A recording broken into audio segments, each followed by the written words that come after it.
Bonjour à tous, Michael Roland. Donc, je m'attendais à avoir plus d'étudiants parce qu'on m'a dit qu'il y avait énormément d'étudiants et c'est tout l'objet de la présentation. L'objet, c'est de faire prendre conscience à nos étudiants que le prochain terrain de jeu ne sera pas forcément les startups web, mais que ce sera l'industrie. Alors, pour me présenter, je suis Michael Roland, je suis un véritable geek, voilà, de la première heure.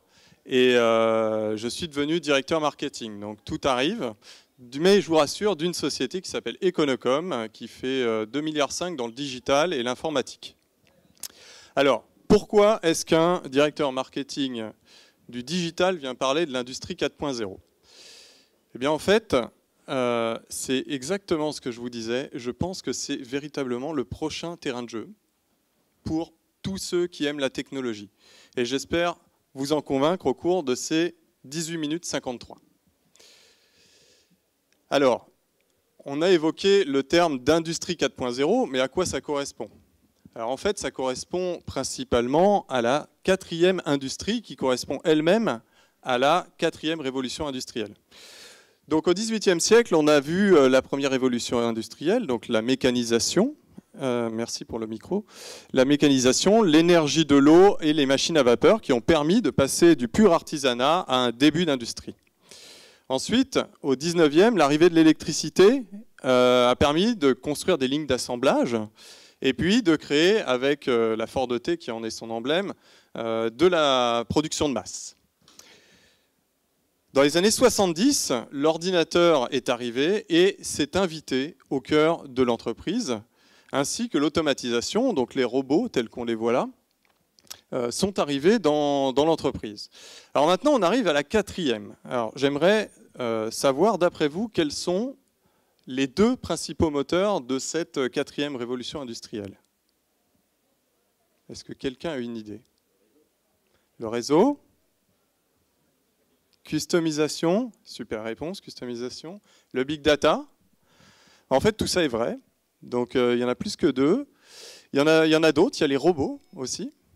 Et en fait, le monde réel et le monde virtuel sont en train de se rejoindre au cœur de l'industrie. Et effectivement, quand j'entends la customisation, c'est surtout la demande. En fait, on va retrouver deux principaux leviers que sont les systèmes cyberphysiques. Vous allez voir, je vais vous montrer des vidéos pour rendre la session plus interactive avec des robots. Et puis, je vais vous parler Internet des objets.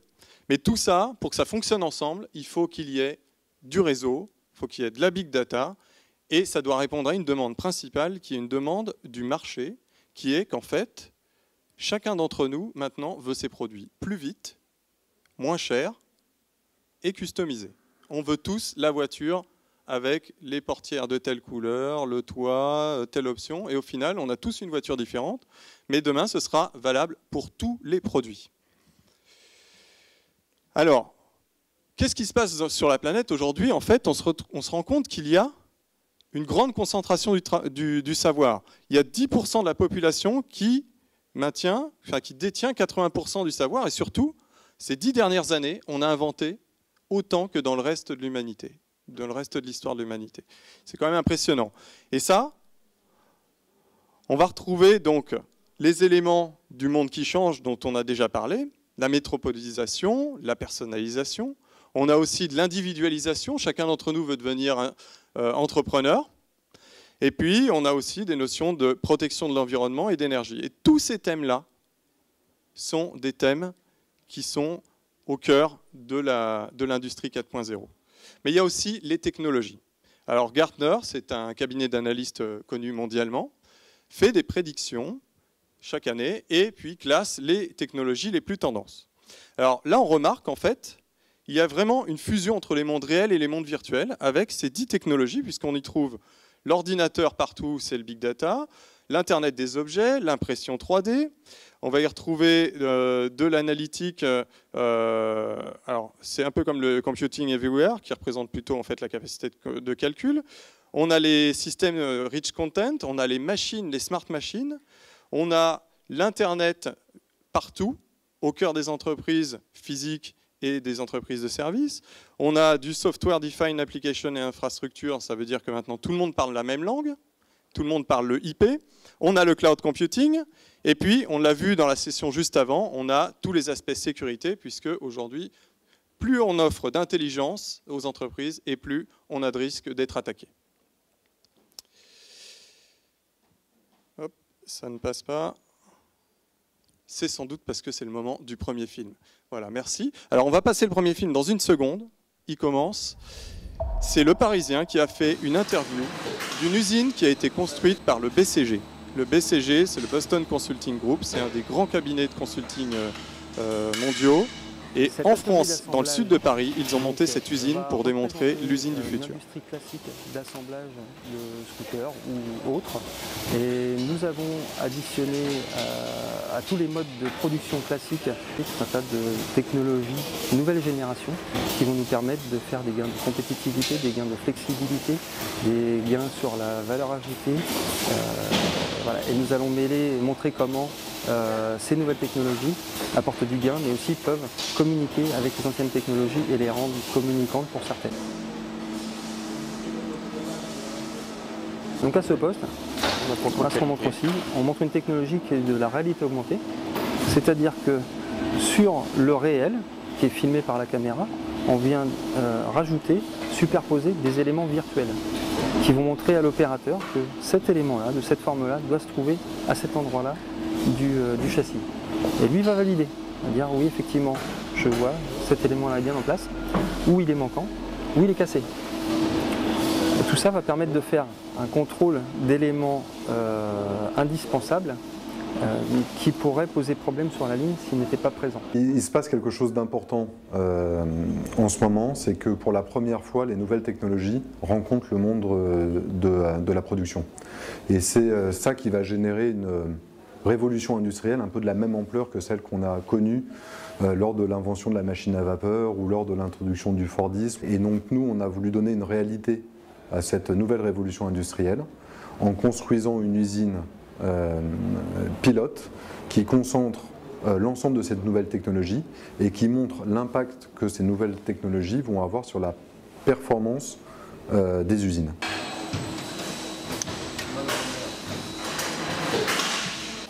Voilà, je vous remercie.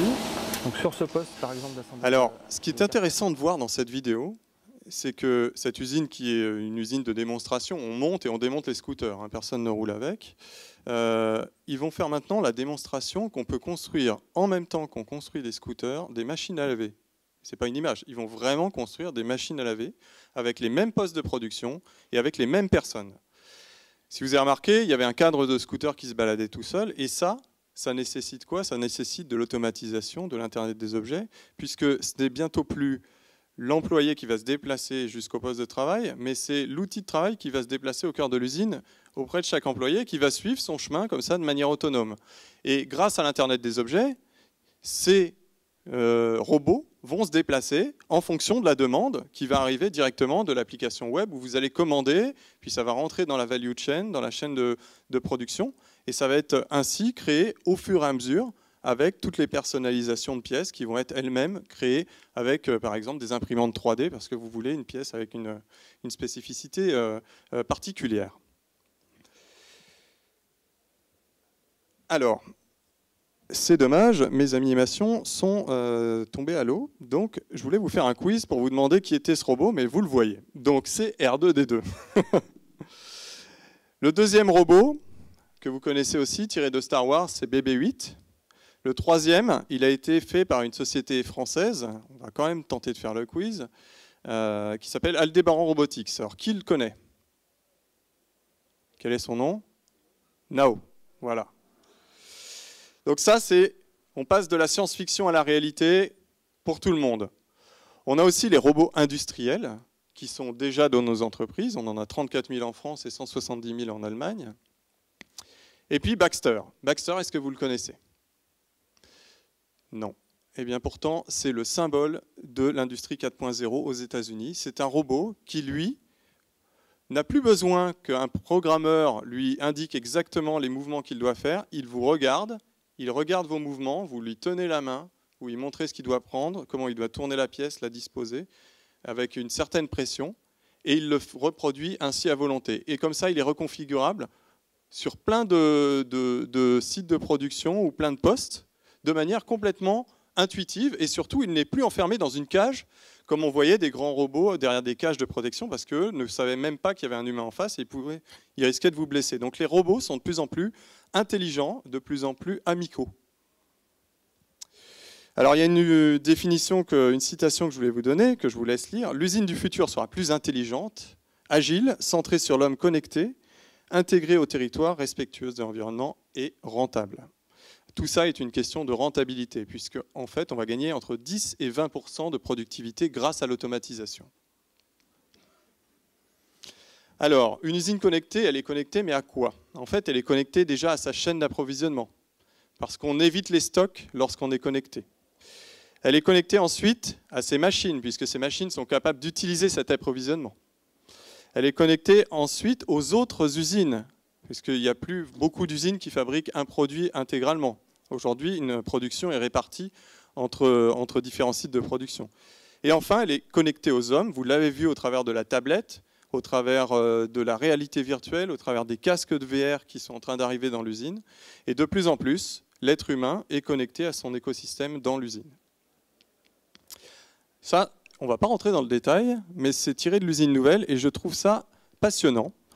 Vous y retrouvez en fait les différents postes d'une usine et vous y trouvez surtout l'atelier de conception qui est en haut, qui va utiliser de la 3D pour faire du modèle, mais vous avez aussi une chaîne de production classique entièrement automatisée, qu'on retrouve là où il y a marqué machine-outil, mais vous avez aussi une autre usine, impression 3D industrielle. Et on va pouvoir mixer comme ça, au cœur de l'usine, les deux univers, de la chaîne de masse à la chaîne plus légère, et l'industrie lourde se transforme quelque part en industrie lourd-léger, comme une catégorie de boxeurs différente. Alors ça prend un petit peu de temps.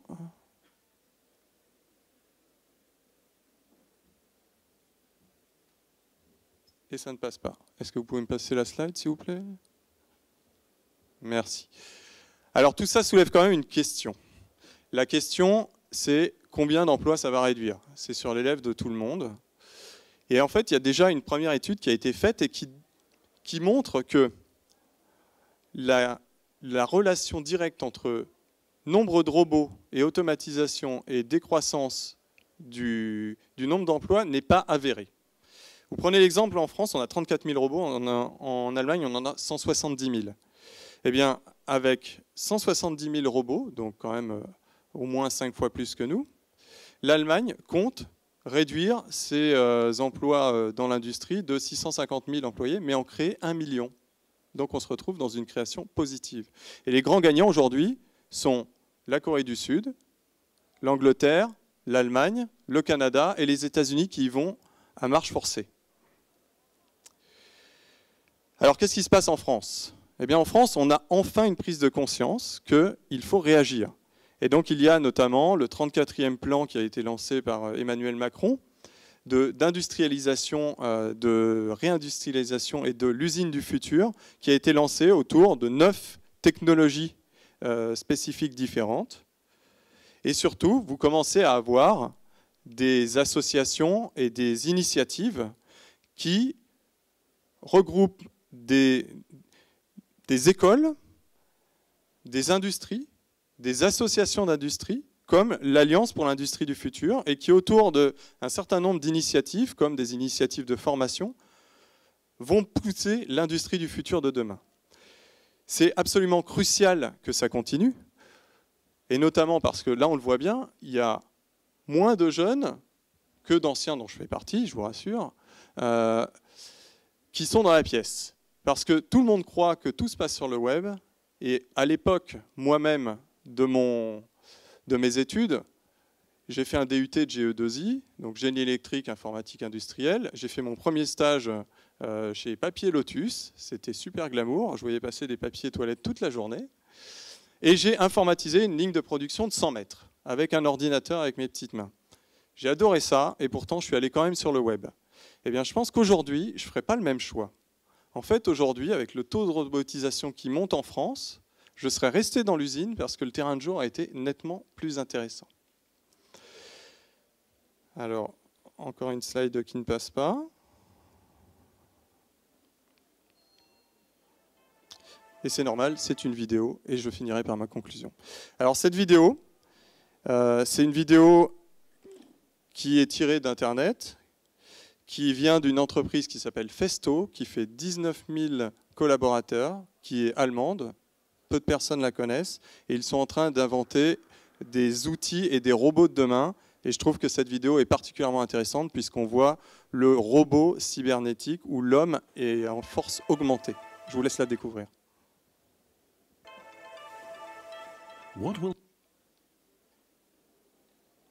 Apparemment, on a un léger problème.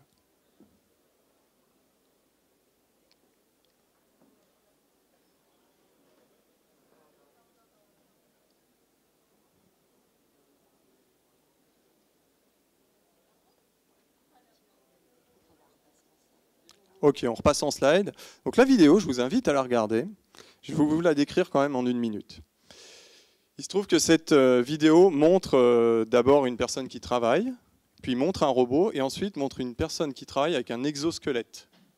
Et donc cet exosquelette, sur la main de l'employé, on voit des doigts en métal complètement animés, qui sont capables de prendre des pièces beaucoup plus lourdes que prévu.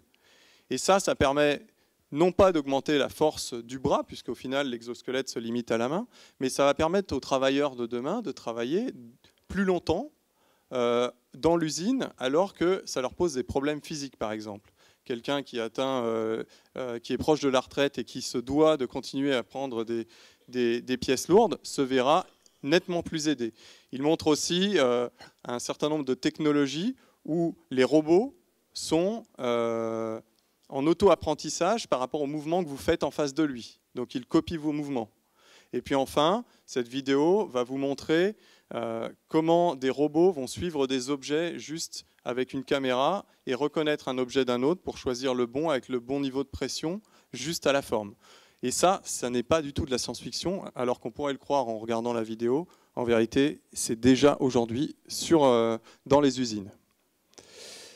Alors cette slide, je ne vais pas vous la décrire puisqu'elle fait extrêmement peur. En revanche, ça décrit tous les métiers. C'est Roland Berger, encore un cabinet de consulting qui l'a créé. Ça décrit tous les métiers et toutes les technologies qui sont embarquées dans le processus de création d'une entreprise. Donc vous voyez, ça commence par la conception, puis le pilotage, le contrôle, les opérations de fabrication du service, et puis l'organisation du travail. Et on y trouve des degrés de maturité avec des technologies différentes qui vont de la CFAO, donc la conception assistée par ordinateur, la PAO, la maintenance. Et puis on y retrouve, plus on évolue dans la 3e couche en dessous transverse, on y retrouve des technologies actuelles qui sont en train de rentrer dans l'entreprise, comme la maintenance prédictive. Alors dans ma propre entreprise où on fait de la maintenance de serveurs, on a 350 000 serveurs, on apprend de notre parc les causes de panne qui arrivent et on apprend à les détecter en avance de phase, ce qui permet de changer par exemple un disque dur avant qu'il tombe en panne. Donc on améliore, avant on faisait du réactif, puis du proactif, ça voulait dire on était prêt. Non, maintenant on n'attend même plus la panne, on la devance avant même qu'elle arrive.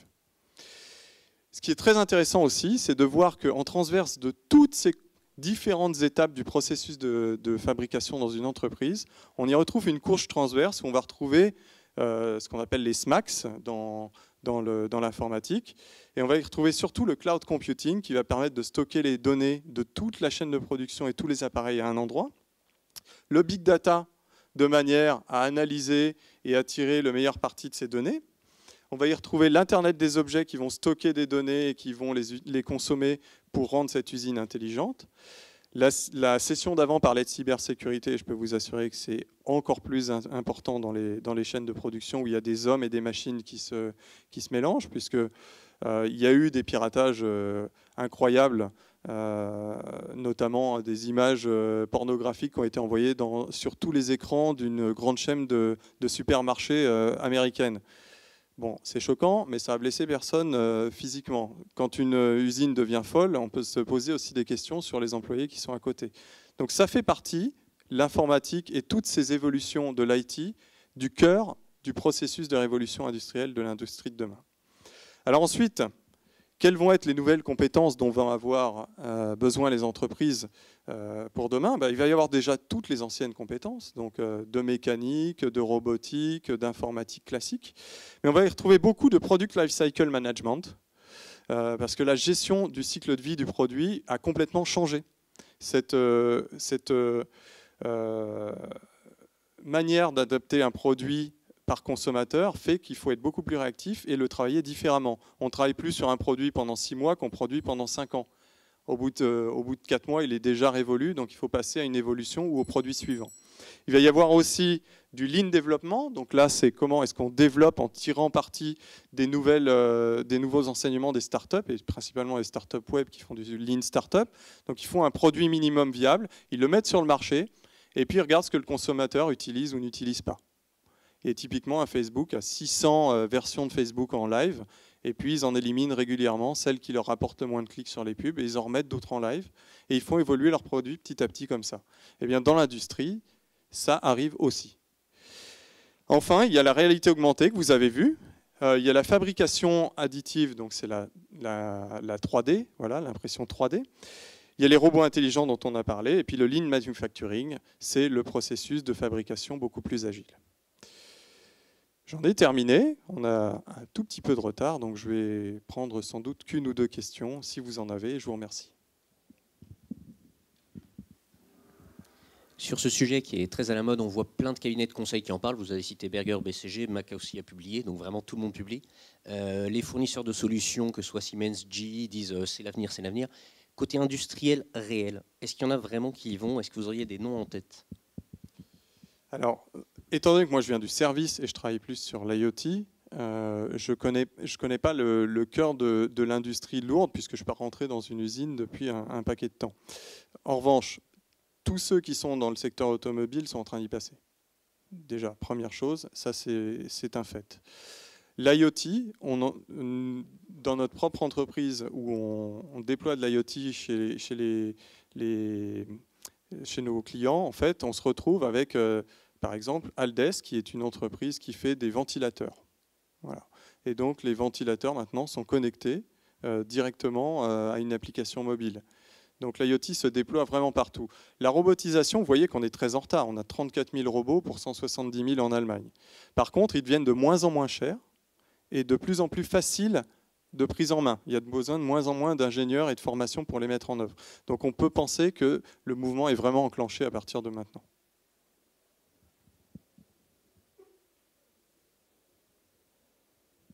On est bon?